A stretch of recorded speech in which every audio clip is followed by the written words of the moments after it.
वडोदऱ्यामध्ये शास्त्री बाग नावाची एक जागा आहे.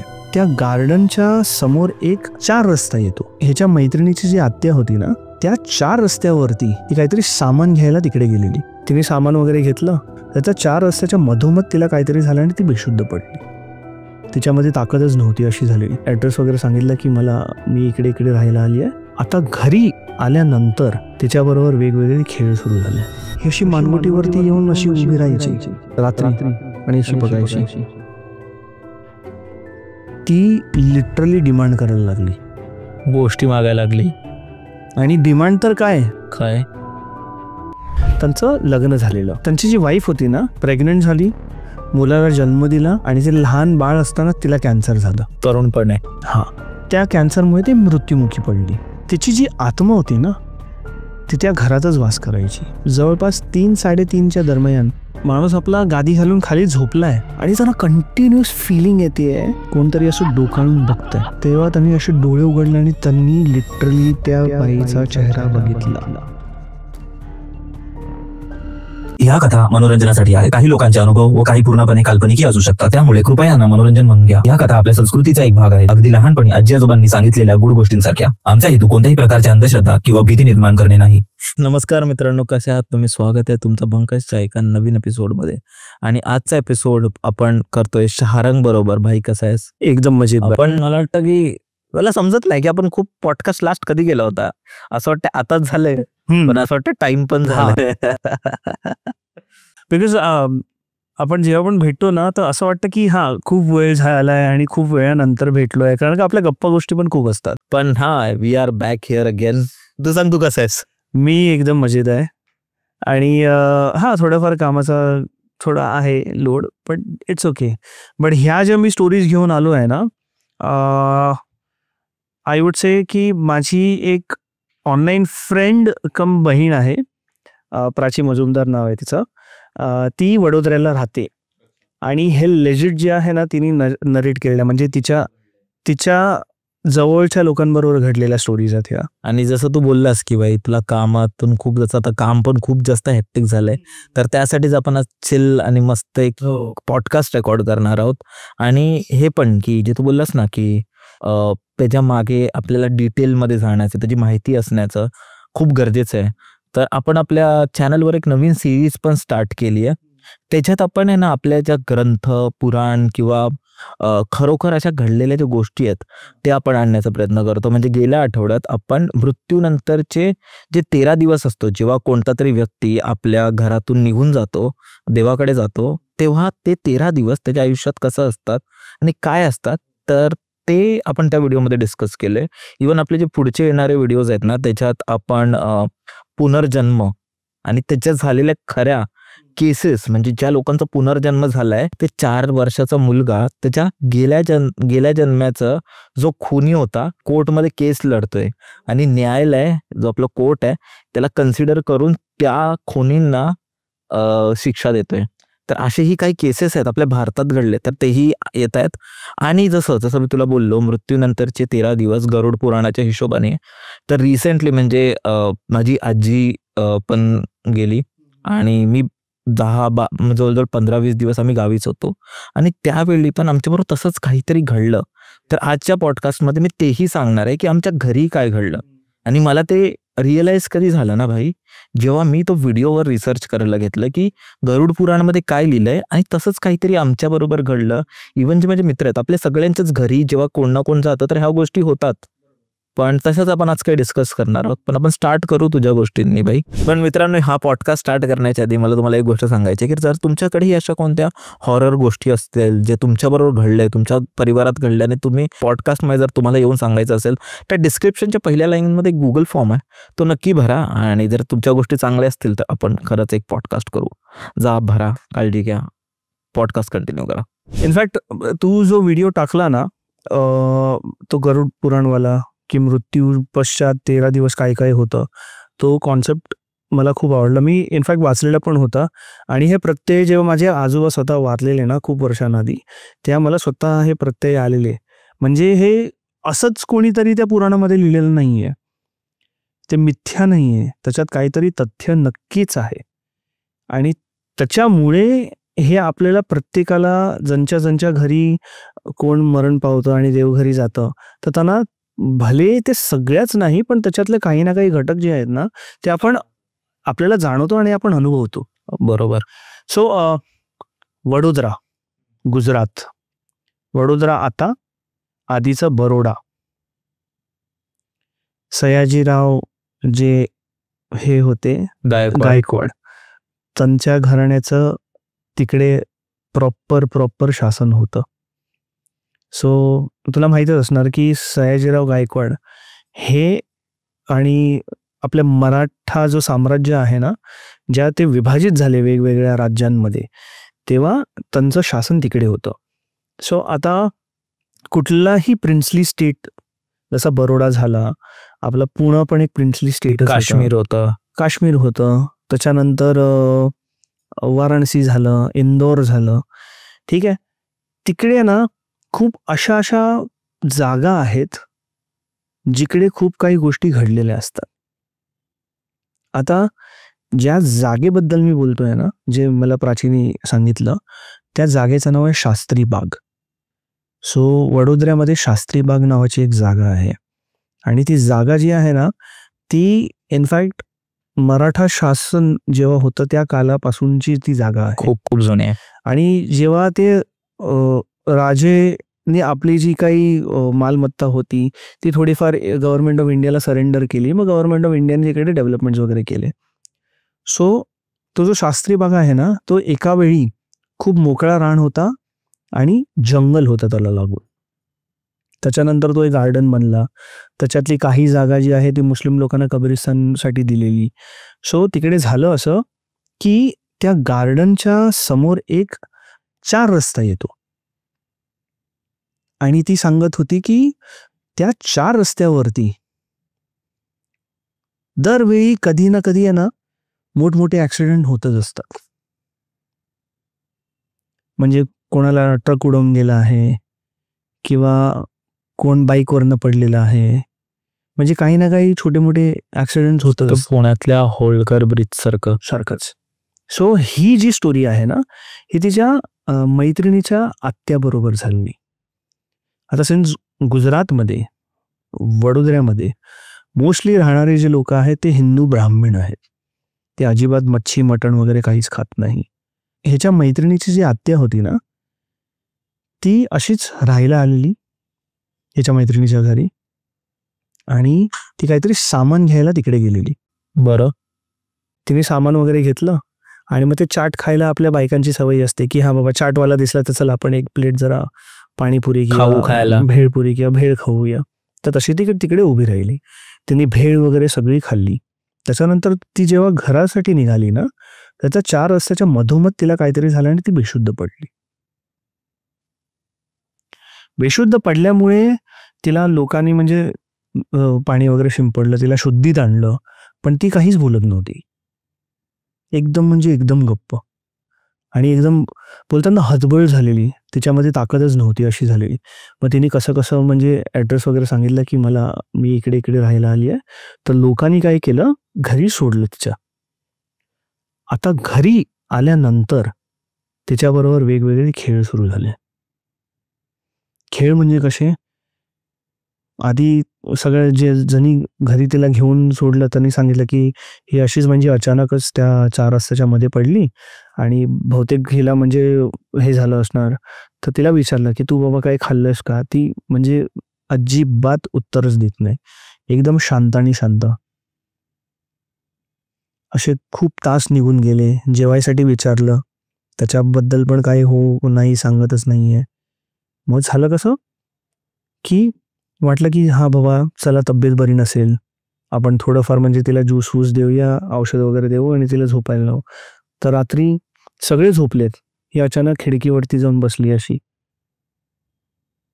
म्हणजे पायावरती घेतले, पायावरती असा हात आणि अशी डोलते खिडकीवरती आणि बाहेरच बघते आणि काहीतरी आहे ना मरमर करते, म्हणजे बोलतेय मनातल्या मनात, तोंडातल्या तोंडात, आणि अशी नुसती हलते.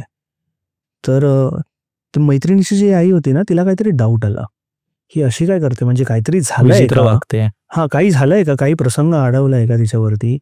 म्हणजे काही घरातनं भांडून आलंय किंवा काही झालं असेल तर तिने मग विचारलं तिच्या घरी, म्हणजे ही ह्यांच्याबरोबर काही झालंय का, ती भांडून वगैरे आली आहे का, आणि का ती इकडे खूप विचित्र वागते.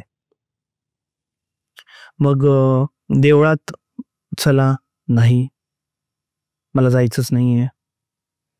आणि गुजराती लोकांची जी भाषा असते ना ते मोस्टली गुजरातीत बोलतात, पण प्रत्येक गुजरातच्या वेगवेगळ्या प्रांतामध्ये एक वेगळ्या प्रकारची गुजराती बोलली जाते. राजकोटमधली वेगळी असते, वडोदऱ्यातली वेगळी असते, थोडी सुरत वेगळी असते, अहमदाबादची वेगळी असते. हा हा पण ही जी भाषा बोलवते ना ती थोडी आहे ना उर्दू गुजराती मिक्स.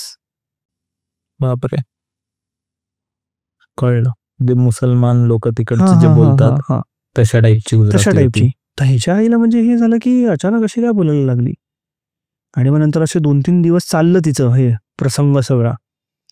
आणि मग झालं कसं की 3-4 दिवसानंतर आहे ना ही अशी मानगुटीवरती येऊन अशी उभी राहायची रात्री आणि अशी बघायची. बापरे, तिच्या आईला समजलं की काहीतरी गडबड आहे. आणि आजूबाजूचे लोक पण बघतात ना. आता एकदम सगळ्यांबरोबर मस्ती वगैरे करणारी, हसून बोलून राहणारी व्यक्ती अचानक अशी झाली तर आजूबाजूच्या लोकांना पण डाऊट होतो. मग कोणीतरी त्याच्या आईला विचारलं कि आपकी जो आई है रिश्तेदार, ये ऐसे क्यों बर्ताव कर रही है, मतलब पहले तो अच्छा खासा सबसे बातें वगैरह करती थी, आजकल तो सिर्फ खिड़की पे बैठी रहती है, जाने पता नहीं किसको देखती रहती है. उस दिन मेरे मतलब हस्बैंड भी आए थे तो भी देख के डर गए कि ये खिड़की पे ऐसे क्यों बैठी है करके. तर मग झालं असं की ती लिटरली डिमांड करायला लागली, गोष्टी मागायला लागली. आणि डिमांड तर काय, मटण पाहिजे मला. विचार कर, हिंदू ब्राह्मणाच्या घरी जे गुजराती आहेत ज्यांनी हात पण नाही लावले अशी व्यक्ती जर मटण मागते म्हणजे काय. मग त्यांनी तिकडचे जे थोडे हे असतात ना पंडित त्यांना आणलं. तर ते बोलले की हे आमच्या हाचं नाही आहे, ह्याच्यासाठी तुम्हाला कोणतरी आहे ना पीर फकीर बघायला लागेल, कारण का हे त्याचाच उतारा करू शकतात. आणि ज्या प्रकारे उर्दूमध्ये बोलते आहे ना तर हिला आहे ना भूतबाधा झालेली आहे आणि ती कोणतरी मुस्लिम बाई नक्की आहे किंवा कुठली तरी मुस्लिम व्यक्ती आहे. हे पीर वगैरे जे झाडू वगैरे करणारे असतात ना, धूप झाडू मारणारे वगैरे असतात ना, जे पीर फकीर असतात, हे तेच उतारा करू शकतात, हे आम्ही नाही करू शकत, कारण का आम्हाला ती विद्या नाहीये. मग ते मुस्लिम एरियामध्ये गेले, त्यांनी लिटरली मग सांगितलं की असं असं झालं आहे करून, तर तुम्ही प्लीज कोणाचा तरी रेफरन्स द्या, कारण का ह्याच्याबरोबर म्हणजे असंच सगळे चाळे चालले आहेत करून. मग एका बाबाला बोलवलं. मग त्या बाबाने पूर्ण ते धूर वूर लुबान उबान सगळं केलं आणि तिला बसवलं मध्ये आणि तिला विचारलं की कोण आहे तू, कहाँ से आई है. तर ती उर्दूमध्ये प्रॉपर बोलायला लागली मग की मी अमुक अमुक जागेतनं ची आहे आणि मला ही आवडली आहे, मी हिच्याबरोबरच राहणार, मी हिला सोडणार नाही. असं कसं तू नाही सोडणार, तुला सोडायलाच लागणार. नाही, मला आधी माझ्या मुलांचं तोंड बघायचं आहे. मग त्या बाबांनी प्रॉड करायला चालू केलं. विचारलं तिला की काय आहे तुझं नाव काय, तर तिने अमुक अमुक नाव सांगितलं. कुठची राहणारी, तर मी या इकडे राहणारी, म्हणजे 2-3 एरिया सोडूनच राहणारी होती ती. अच्छा, जवळ. काय झालं तुझ्या बरोबर, तर नाही मी माझ्या मुलांसाठी खाऊ घ्यायला गेलेली आणि मी खाऊ घेऊनच येत होती, त्या 4 रस्त्यावरती मला एका गाडीने उडवलं आणि त्यापासून मी तिकडेच अडकली आहे, मला माझ्या मुलांना भेटायचं आहे. त्या मुलांचा लळा होता तिला, पण तिला शरीर भेटत नव्हतं. आणि बोलतात ना एक वेळ असते, ते वेळ मॅच झाली तिची आणि हिने तिला झपाटलं. मग त्यांनी सांगितलं की चल मी तुला तुझ्या मुलांची भेटतो, पण तुला एक वायदा करायला लागणार की भेटल्यानंतर हिचा हे सोडायचा, पाठला सोडायचा नाही. मी सोडणारच नाही, नाही मग तुला भेटूच नाही देणार, काही कर.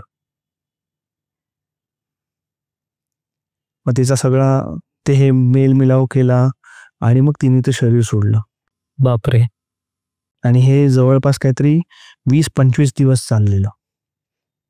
मग त्याच्यानंतर पण उतारा काढल्यानंतर पण बोलतात ना आपण जेव्हा आजारी होऊन निघतो ना तेव्हा आपल्या शरीर जे आहे ना ते एकदम लगेच तंदुरुस्त नाही होत. त्याच्यामध्ये अजूनही आजाराचे काही ना काही सिम्पटम्स असतात, रिकवर व्हायला हा, टाइम वेळ लागतो. ही थोडी तेव्हा पण म्हणजे ना त्याच्यानंतर पण काही महिने ही अशी वेड्यासारखी राहायची, म्हणजे काहीतरी होऊन नक्कीच गेलंय. सो हे तिने ही गोष्ट नरेट केलेली की असं झालेलं करून. बापरे. मला सगळ्यात मोठा शॉक तर तेच की हिंदू ब्राह्मण बाई जिने आयुष्यात कधी बघितलं पण नसेल, वास पण घेतला नसेल, आणि ती खायला मटण मागते, आणि तिने कच्चं मटण खाल्लेलं. बापरे. म्हणजे आणलंय आणि पिशवीतनं काढून खाल्लेली. बापरे. म्हणजे विचार कर. सो ही जेव्हा अशा आपण इन्सिडेंट ऐकतो ना, अशक्य गोष्ट आहे. एक्झॅक्टली.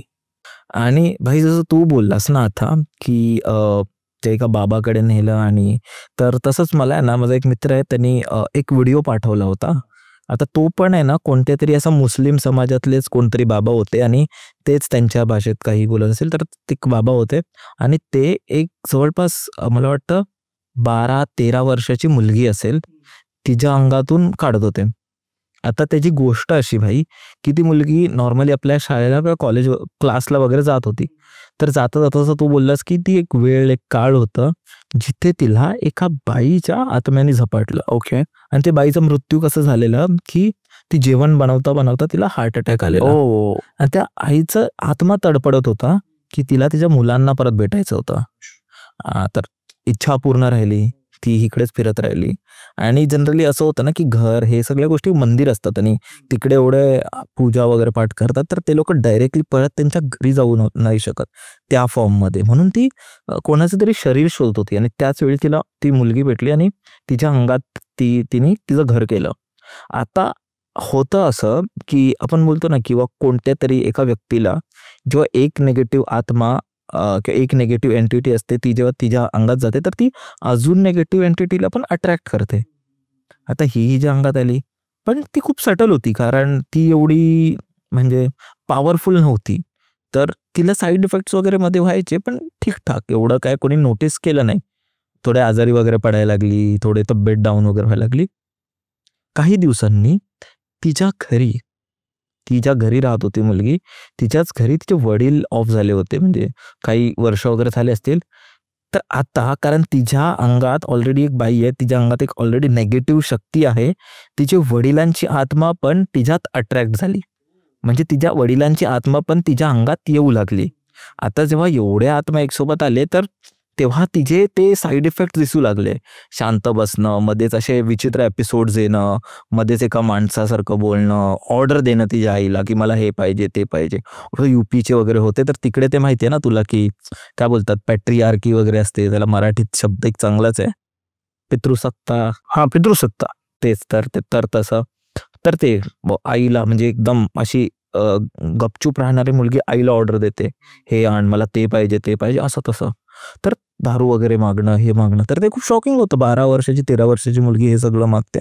तर त्याच्यामुळे त्यानंतर त्यांना वाटलं की बाबा हे काहीतरी गडबड आहे. मग त्या बाबांकडे वगैरे तिला घेऊन गेले. बाबांकडे गेले, नॉर्मल होती. तर बाबांनी काय मंत्र उच्चार वगैरे केले. आता डायरेक्ट तिच्या वडिलांच्या आत्म्याला बोलवू नाही शकत. तर वडिलांच्या आत्म्याला जर बोलवायचं आहे, आधी त्या बाईच्या आत्म्याला बोलवायला लागेल. बरोबर. मग त्यांनी आधी त्या बाईच्या आत्म्याला बोलवलं. ती बाईला विचारलं काय करते ते, माझी मुलं आहेत, मुलांचं नाव घेतलं, हे ते सगळं. आणि मुलगी एकदम असे बेशुद्ध अवस्था कशी असते की सबकॉन्शियस अशी होती मुलगी. आणि उत्तर देते ती बोली वडिलांना बोलवणार. कुठे आहेत ते बोलते होंगे कब्रिस्तान में होंगे. आणि मी व्हिडिओ पण प्ले करून दाखवेन, कब्रिस्तान में होंगे कहीं तो. इस समय कहाँ है वो? सोया होगा अपने कब्रिस्तान का। तो कहाँ मरे? मुंबई में मरा. ओ क्या काम करते ते? तर काहीतरी कपड्याचं वगैरे ते काम करायचं होते, म्हणजे त्यांची फॅमिली गावी राहत होती, ते मुंबईला राहत. आपके सेठ क्या करते है?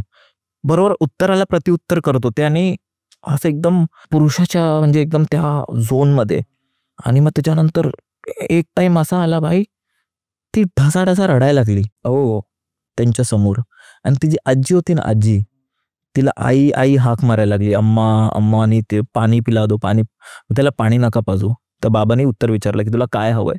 तर असं माहिती पडलं की जी तिचे वडील होते ना, तिने जेव्हा जिवंत होते ना त्यांनी त्यांच्या घरी कधी बघितलं नाही, मुलींवर लक्ष दिलं नाही, दारू जुगार सट्टा हे सगळं खेळत राहिले, म्हणजे जीवाची मजा करून घेतली, घराकडे कधीच बघितलं नाही. आणि जेव्हा त्यांचं हेच करता करता जेव्हा त्यांच्या कामावर मृत्यू झाला ना, त्यांना एक खंत त्यांच्या मनात राहिली, की गिल्ट राहिला, की मी मेलो पण मी मरता मरताही माझ्या परिवारासाठी माझ्या मुलींसाठी काही करू नाही शकलो. तर त्याची इच्छा काय नव्हती, बाबाने विचारलं त्याची इच्छा काय, त्याची इच्छा कायच नव्हती. त्याची इच्छा होती की मला माझ्या मुलींना बघायचं आहे, मला माझ्या मुलींच्या नातवंडांना मला बघायचं आहे आणि मला तुम्ही पाणी पाजा आणि मी निघून जाईन. त्याची तेवढी अपेक्षा होती. मग त्यांना त्यांच्या नातवंडांना वगैरे दाखवलं, त्या चेहरा दाखवला. एनर्जी नव्हती काय अंगात, तर तिचा हातात एनर्जीच नाही, कारण बाबांनी एनर्जी, तर हात टच करायला दिलं, म्हणजे त्या नातवंडांचं वगैरे, त्यांना पाणी पाजलं आणि मग त्याने ती आत्मा सोडली. आणि मग त्या बाईचं पण असंच काहीतरी केलं, तिच्या मुलांना बोलवलं, तिला दाखवलं आणि मग त्याच्या की आम्ही सुखी आहोत.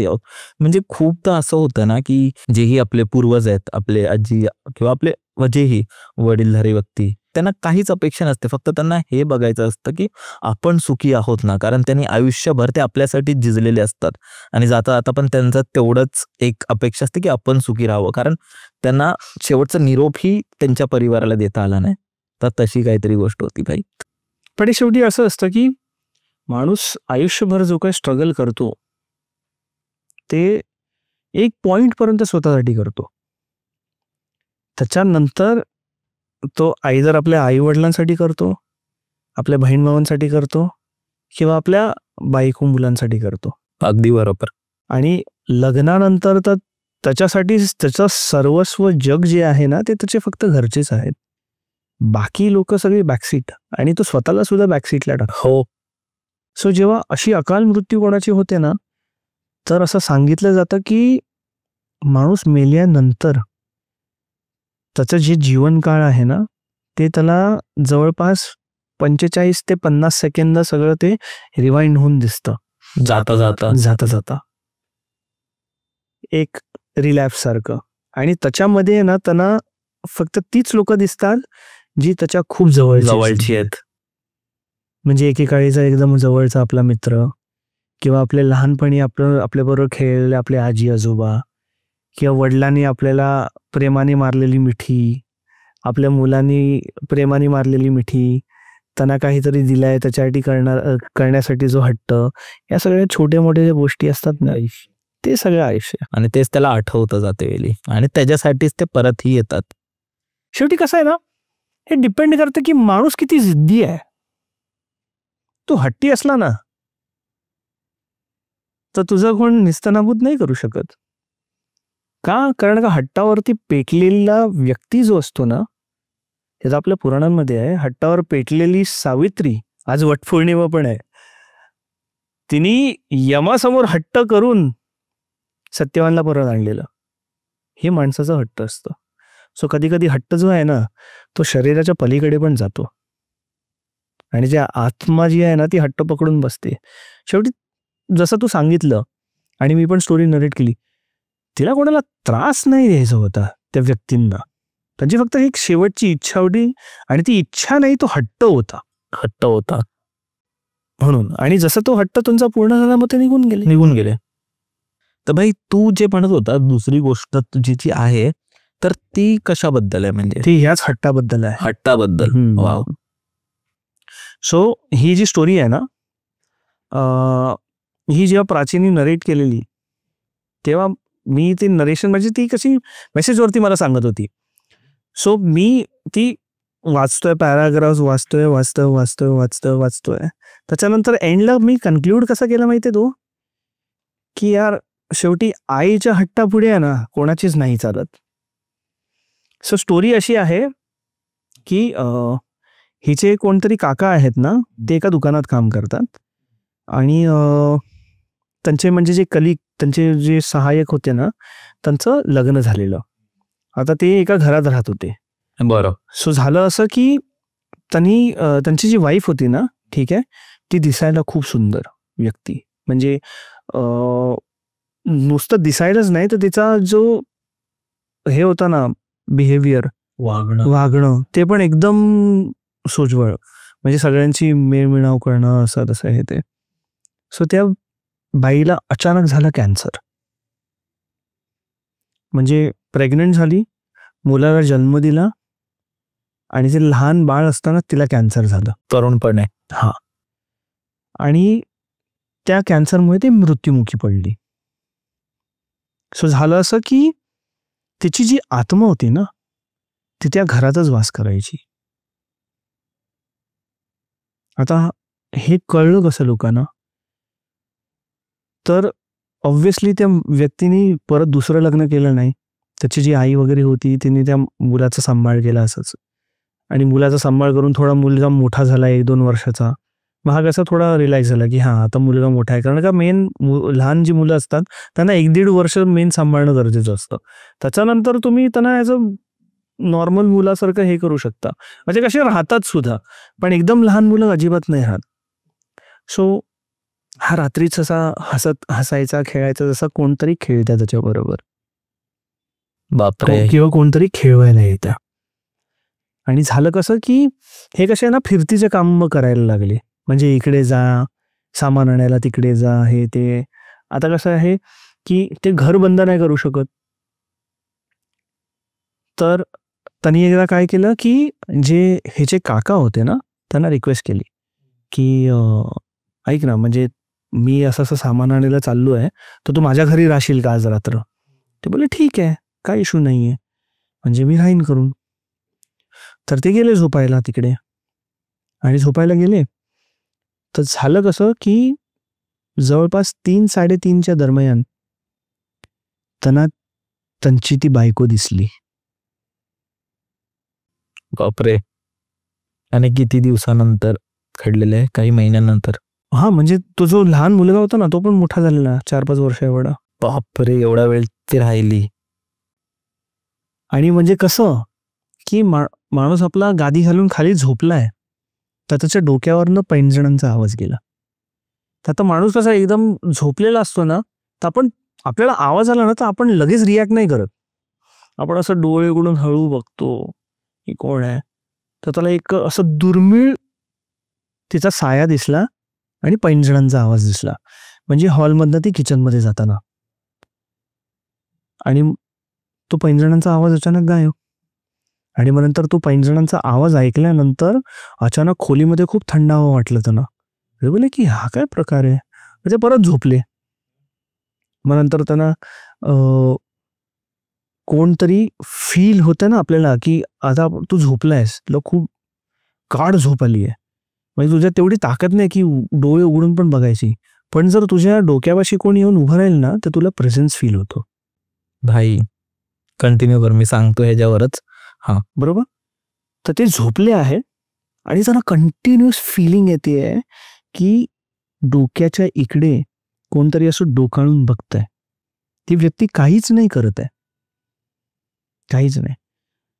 आणि मग त्यांना जेव्हा ती स्ट्रॉंग प्रेझेन्स फील झाली ना तेव्हा त्यांनी असे डोळे उघडले आणि त्यांनी लिटरली त्या बाईचा चेहरा बघितला. त्यांनी आव बघितला ना ताव, सरळ उठले, घर बंद केलं आणि रातोरात निघाले ते घरी जाऊन. आणि त्यांना झोप नाही, मग त्यांना ताप भरला. मग त्यांनी सांगितलं की हे तुझ्या घरी मी झोपलो ते असं असं झालं करून. तो बोलतो की हां मला माहिती आहे की म्हणजे अजून तिचा वास आहे घरात.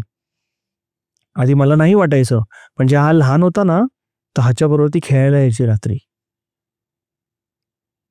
पण ती कधी कोणाला काही करत नाही, त्रास नाही देत. तुला त्रास दिला का?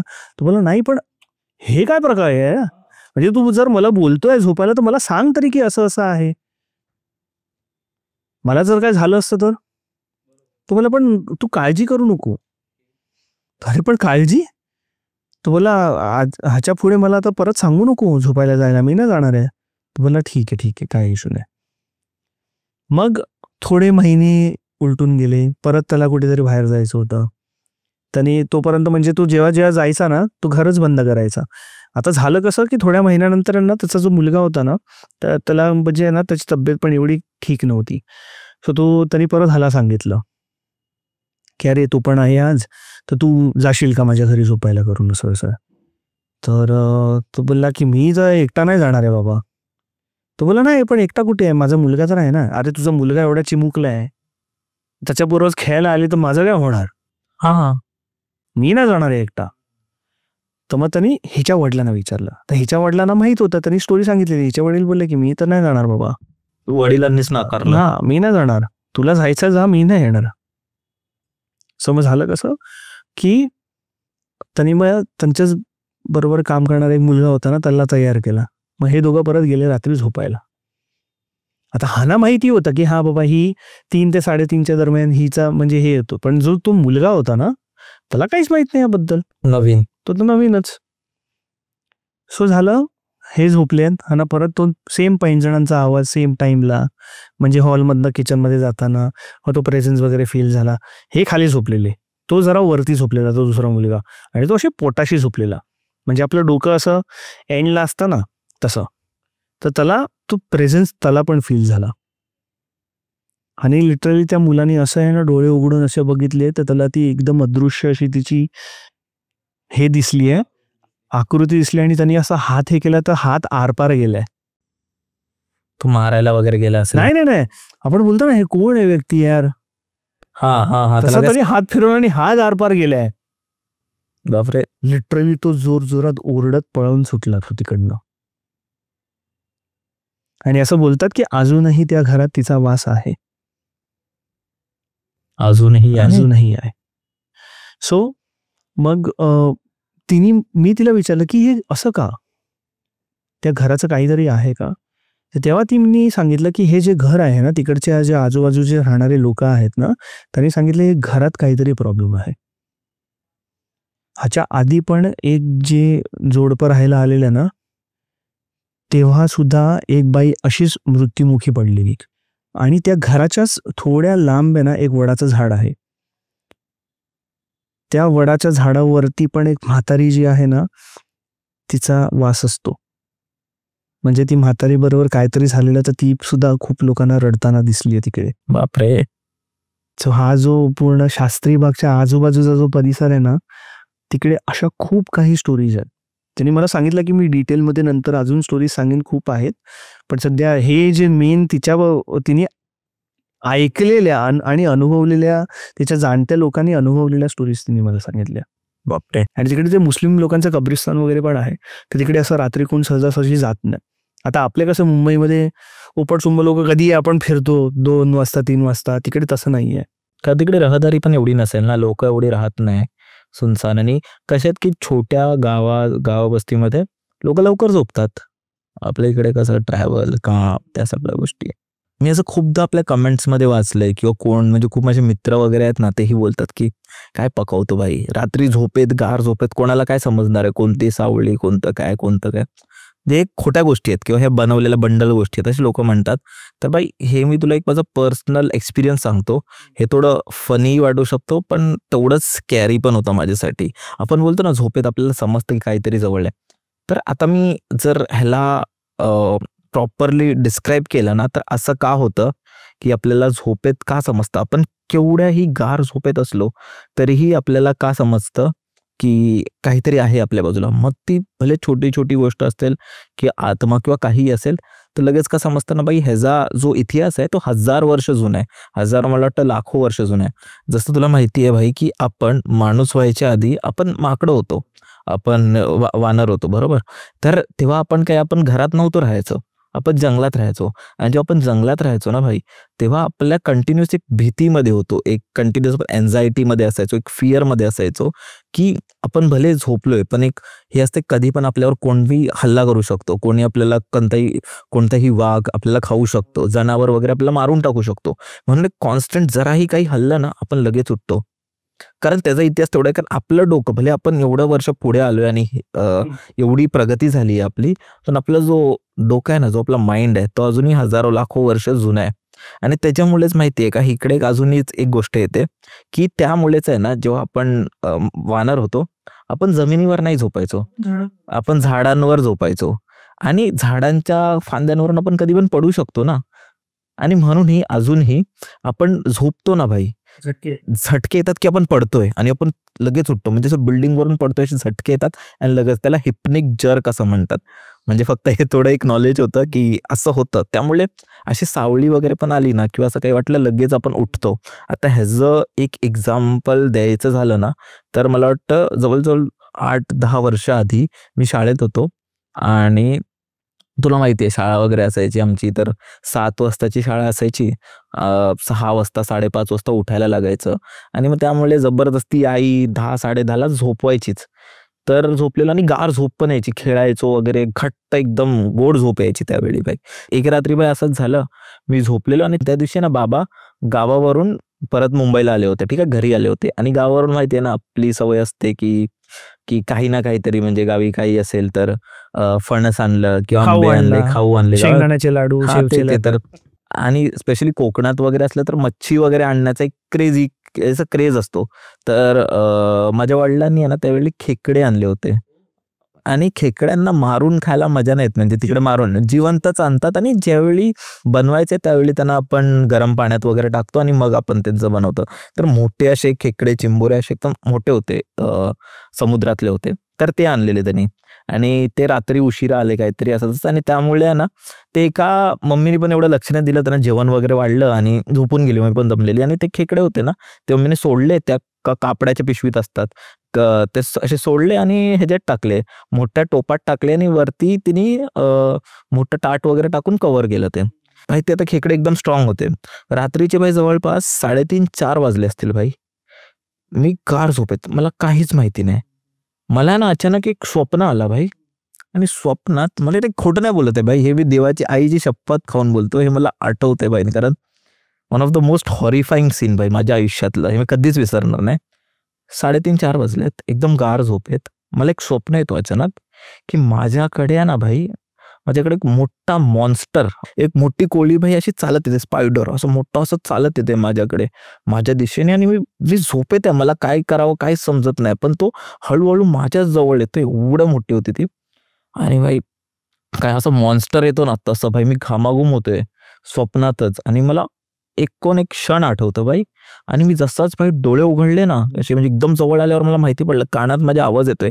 जसेच मी डोळे उघडले ना बघतोय तर बाई चिंबोरी होती, तो खेकडा होता एवढा मोठा बाई माझ्या डोळ्यासमोर भाई. आणि मी किंचाळत उठलोय रात्रीचे भाई 3-3:30-4 वाजता भाई. घरच्यांना असं ओरडत उचललं, कारण भाई एवढा घाबरलेलो ना मी, असं एकदम भाई पूर्ण मला वाटतं आजूबाजूवाले पण जागे झाले असतील. उठलो बघतो तर भाई खेकडा होता बाहेर, त्याला परत आतमध्ये आणून ठेवलं. आणि भाई खूप खतरनाक होतं ते, बघायला गेलं तर नंतर हसायला लागले माझे मम्मी पप्पा. पण मला ते स्वप्नात भाई जवळजवळ मी वाटतं 1-2 मिनिटं मला कंटिन्युअस ते जाणवत होतं काहीतरी माझ्या जवळ येतोय, काहीतरी माझ्या जवळ येतोय. कारण मे बी त्याचा आवाज असू शकतो किंवा आपलं डोकं जे एवढ्या हजारो लाखो वर्षापासून डेव्हलप होतोय तसंच. पण कसं आहे ना, आपलं जो ब्रेन आहे ना त्याची जे फंक्शन्स आहेत ना ते सेमच आहेत. फक्त आपण काय केलं माहिती आहे, एक तुला एक जस्ट उदाहरण देईन मी. आधी फोनमध्ये मेमरी असायची, त्याच्यानंतर आपण मेमरी कार्ड टाकायला लागलो. मेमरी कार्ड म्हणजे किती, हार्डली 16 MBचा मेमरी कार्ड, मग तो 32 MB झाला, 64 MB झाला, राईट. आणि मग नंतर आता 1 GB 1 TB पर्यंत TB आलाय आता. सो आपण आपल्या ब्रेनची कपॅसिटी वाढवली आहे, पण जो ब्रेनचा फंक्शन आहे ना तो अजूनही प्रिमिटिव्हच आहे. ब्रेनच्या स्ट्रक्चर मध्ये काही चेंजेस नाही आणलेत आपण. सो ते हिप्निक जर्क वगैरे जे आहे ना, हे सगळं दो आपण इव्हॉल्व्ह झालेलो आहे वानरांपासून ते माणसापर्यंत, पण काही काही गोष्टी अशा अजूनही आहेत जे आपल्या बॉडीमध्ये आहेत. जसा थंब, टेल बोन असतो आपला, हा शेपूट सारखं ते बोन आहे, बरोबर. मग तुझ्या मानेच्या नेपला केस असतात, हा राईट. त्याच्यानंतर जे तुझी करंगळी असते ना पायातली, ठीक आहे, ती कधी तुझ्या जमिनीला टच नाही होत. खवरे. मग आपले अपेंडिक्स जे आहे हे सगळे आपण वानरांपासूनच घेऊन आलेलो आहे. ह्याच्यामध्ये काही आपण फेरबदल नाही केलेली आहे, म्हणून ह्या गोष्टी अजूनही आहेत.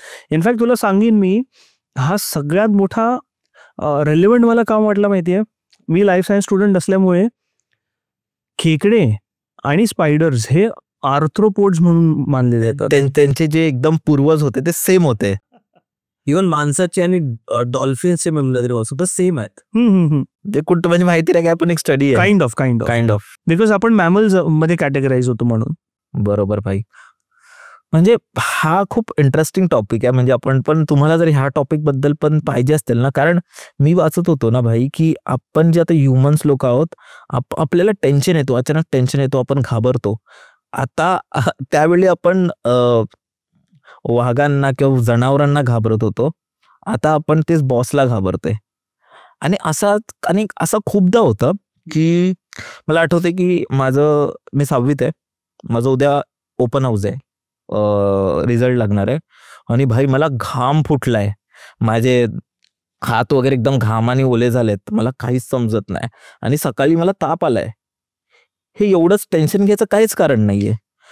पण आता आपण असं होतं ना की छोटी गोष्ट असते, आपण त्याला स्ट्रेस एवढा घेतो कारण आपल्या ब्रेनला आता ज्या गोष्टीसाठी देवाने आपल्याला बनवलेलं, की टेन्शन ज्या गोष्टीसाठी देवाने बनवलेलं, स्ट्रेस, फिअर, एन्झायटी देवाने, की तुम्ही प्राण्यांपासून वाचले पाहिजे, तुम्ही स्वतःचं संरक्षण केलं पाहिजे, त्या काही राहिलेच नाही वाघ राहिलेत, नाही तसं काही टेन्शन राहिले. तर आपण त्या गोष्टींना, त्या टेन्शनला, त्या एन्झायटीला वापरतो कशासाठी? या छोट्या गोष्टींसाठी. असते छोटी गोष्ट, पण आपण स्ट्रेस जगभराचा घेतो. आताही होतं कधी कधी की कोणता व्हिडिओ चालला नाही, मी टेन्शन, मग रिझन नाही आहे, पण टेन्शन आपोआप येतो. Because we are built like that.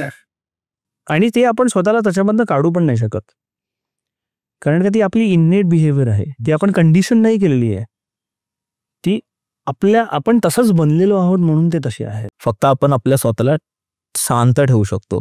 रागीट म्हणून माणसाला राग पण खूप येतो, कारण आपण नेहमी एक अटॅकिंग मोड मध्ये असतो. एक्झॅक्टली. गरज नाहीये, बिकॉज कसं आहे ना, आपण जन्मजात प्रेडेटर्स आहोत.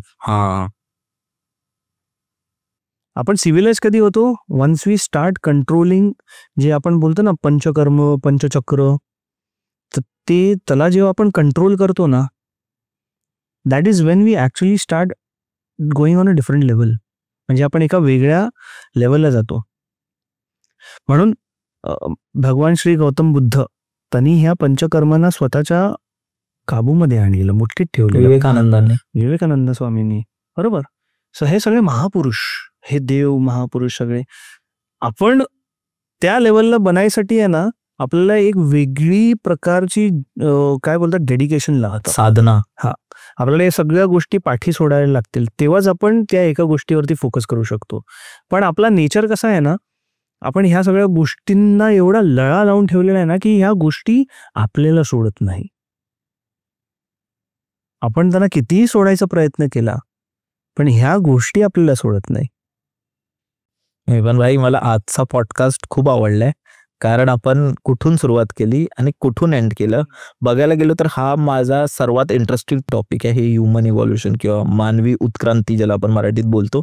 सेपियन्स करून एक पुस्तक आहे युव्हल नोआ हरारीचं, आणि भारी आहे भाई. तर मला असं वाटतं की आपण ह्या विषयावर पण बोललं पाहिजे, आणि मला ह्या विषयावर बोलायचं आहे कारण आपण ऑफ द कॅमेरा खूप काय बोलतो, मला टाकायचं आहे, पण मे बी तेवढं वर्क नाही करत. तर मे बी आपण मेंबर्ससाठी एक टाकू शकतो व्हिडिओज, तर ज्यांना कोणालाही तो असा एक एपिसोड ऐकायचा असेल deep about human evolution, human mind किंवा आपला बिहेवियर, तर तुम्ही नक्कीच आपली मेंबरशिप घेऊ शकता.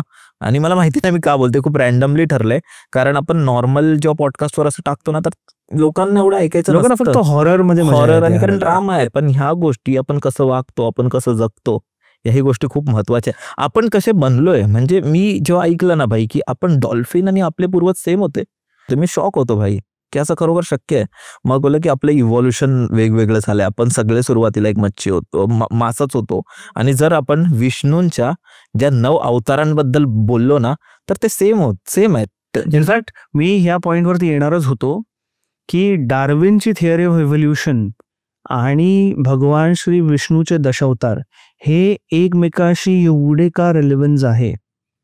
डार्विननी तर हा कॉन्सेप्ट आपल्या दशावतार मध्ये तर नाही घेतला, बरोबर, कारण का अशा खूप कॉन्सेप्ट आहेत ना या जगात, ज्या आपल्या पुराणांमध्ये ऑलरेडी सांगितल्या गेलेल्या आहेत, आणि त्या हजारो वर्षांनंतर सायन्सनी ॲज अ प्रूफ जगासमोर आणलेला आहे.